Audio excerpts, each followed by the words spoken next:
welcome back to another IMO. It's a quick one this week, and I'm just going to show you, as on the title, I'm going to show you my pick for the England Euro 2016. If you disagree, don't forget to leave in the comments, like if you enjoy this video, sub if you enjoy the regular content, and let's get straight into it. I'm going to pick a formation of 4-4-2 second variation.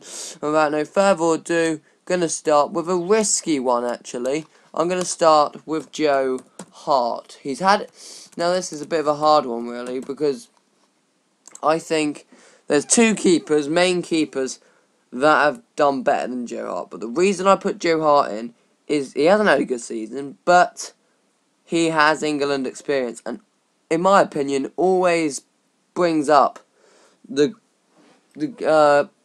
goodness. Well, not the goodness, the greatness, and he has a lot of experience in the not in the Euros, but as an England number one. So I think for the Euros we need an experienced goalkeeper, and Joe Hart is that one.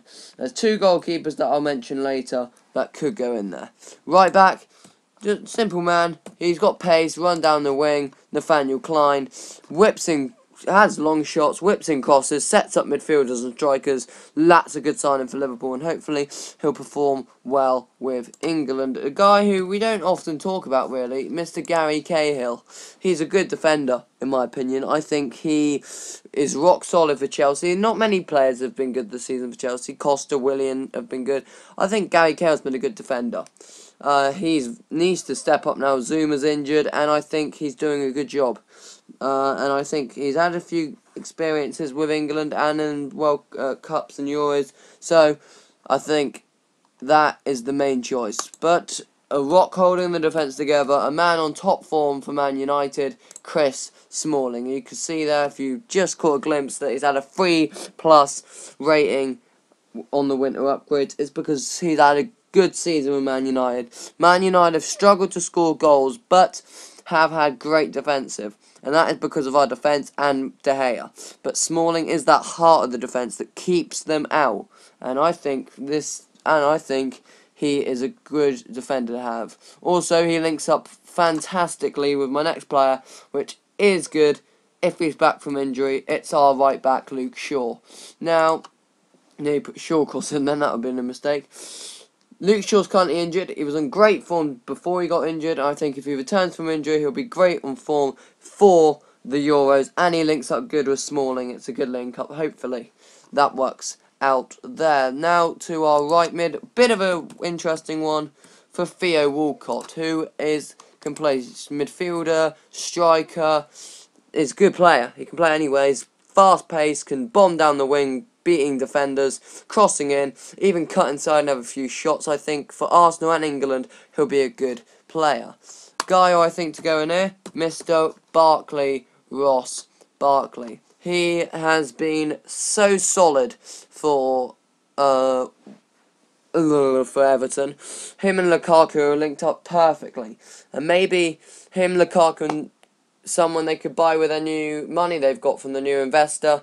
But Ross Barkley links up great in England, and he always scores good goals in England for England. So I hope that he is on top form for the Euros. Right, another guy, Dele Alli, who is just wonderful. He's had a fantastic season for Tottenham. Before the season, everyone's like, who's Dele Alli? Tottenham side are meant to be a very good kid. I don't think he'll come up. He has come up. Scores belters, helps Tottenham. The North London derby where Mertesacker was running. Ali's determination to get the ball, keep it in play, and give the Harry Kane the ball to give Tottenham a 2-1 lead was fantastic. So Dele Alli could be the difference maker in that rock solid heart of the midfield for us. Left mid, I don't like this guy personally. Well, he's okay because he plays for Man. I don't like him because he plays for Man City. But Raheem Sterling is at left mid. I think this is a good signing for Manchester City. £50 million, yeah, I wouldn't have paid that for maybe 30 to 40 million pounds. But he's a good young prospect, and I think if he keeps developing into the England team, he'll become better and better and better as a player, both for club and country. We're going to another perfect link now, and Mr. Harry Kane, who at the start of the season absolutely played poorly, but I think, is dominating now proceedings. So, Harry Kane, I'm going to go with you for the main reason that you can't stop scoring. And you and Dele Alli then got extraordinary to give England, hopefully, the Euro win. One more time. One more player up front is, of course, Jamie Vardy, banging in the goals. Why not? Hopefully, he can dominate the Euros like it's been dominating the Barclays Premier League. Let's quickly go on to the bench. Joe Hart is the goalkeeper, but the sub-goalkeeper has to go to Stoke's #1, Jack Butland, who has had a fantastic career. Fantastic. Other goalkeeper I'd take, because we normally take 3, would be Fraser Forster. Come back from injury and has absolutely stole the Barclays Premier League after coming back from injury. He's earned his place. Whether Joe Hart starts or not, I think he should because of the experience, but it's all up to Roy Hodgson, really. Right, defenders, we need someone to cover Shaw because, sometimes he's a bit hit and miss and he gets injured a lot. So, a free kick and penalty taker, Everton's Leighton Baines. I think he is a very good defender, and hopefully he can prove to be a dominate force in the Euros. Other defender, we're going to go with a man who hasn't had the best season, John Stones. Now, well, there he is. John Stones, because he hasn't had the greatest season, but he's a good defender. And I think if we keep bringing him in competitions like Euros and World Cups, he will develop not just as a country player, but as a club player as well. And I think if we put John Stones in, it will develop him and it will develop England to have a better defence and hopefully keep out the toughs of like Gareth Bale and all of that in our group. 4 more players, 2 defenders, and I'm going to go with an interesting one. I'm going to go with Mr. Danny Drinkwater, 2 upgrade there. He has been a dark horse. He's been a quiet maestro at Leicester City. Hasn't scored like 1 goal, but loads of assists and really Mahrez, Vardy are the key players for Leicester, but he is a rock-solid midfielder. With Kante, they pass the ball exquisitely.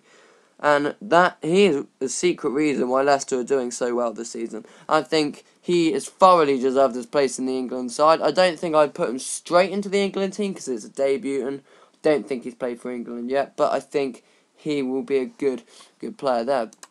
Another person I'm putting in has to be one of Jordan Henderson because I think he's our vice captain or something like that. But he's had an okay season with Liverpool, I think, but he's another player that if we put into the side, he will pass, and he works well when playing for England. Another midfielder would be someone like John Joe Shelby or Aaron Lennon, because I don't like Aaron Lennon, I don't know why, I just don't. But however, I have to admit that he's had a good season. And then John Joe Shelby always performs with England. I'm very upset he's left Swansea for Newcastle. Don't think that was the right move. However, I think he's a great player for England. There we go. 2 more strikers.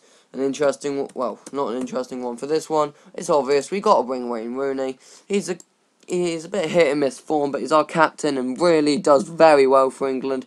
Hasn't been doing well in competitions. I mean, got his only first World Cup goal last World Cup. But I think he'll score 2-3 goals maybe this Euros and really get England that upper step in the group. And I hope he does that just for England and Man United's sake. And it'd be nice because he's going to retire in maybe a few years from international and about 5-6 years from club. So it's nice to see him have an end of career little bit of form. Final one, risk maestro here, but I'm going to go with Daniel Sturridge. The only purpose is, I know he always gets injured, but you saw he just had an inform. He's played like not many games and he got an inform.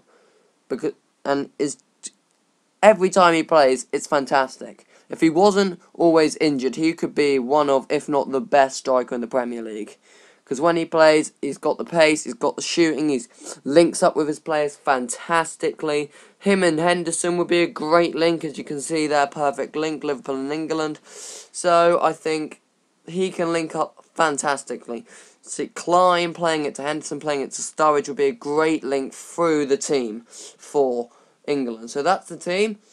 Other players I might bring in, maybe Danny Welbeck or something, just, on the bench to have just, or on the reserve, sorry, just to have in case, like, Sturridge gets injured or something, but I don't think so. But if you disagree, as I said, leave in the comments, leave a like if you've enjoyed the video.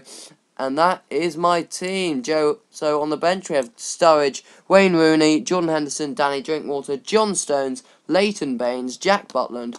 And in goal we have Joe Hart. And then right back, Nathaniel Klein. Centre backs are Gary Cahill and Chris Smalling. Left backs Luke Shaw. Right mid is Theo Walcott. Central defensive midfielders Ross Barkley. Central defensive midfielders Dele Alli. Left midfield is Raheem Sterling. And up front is Harry Kane and Jamie Vardy. As I say, if you disagree, leave in the comments. I hope you've enjoyed, and I will see you guys later. Cheerio!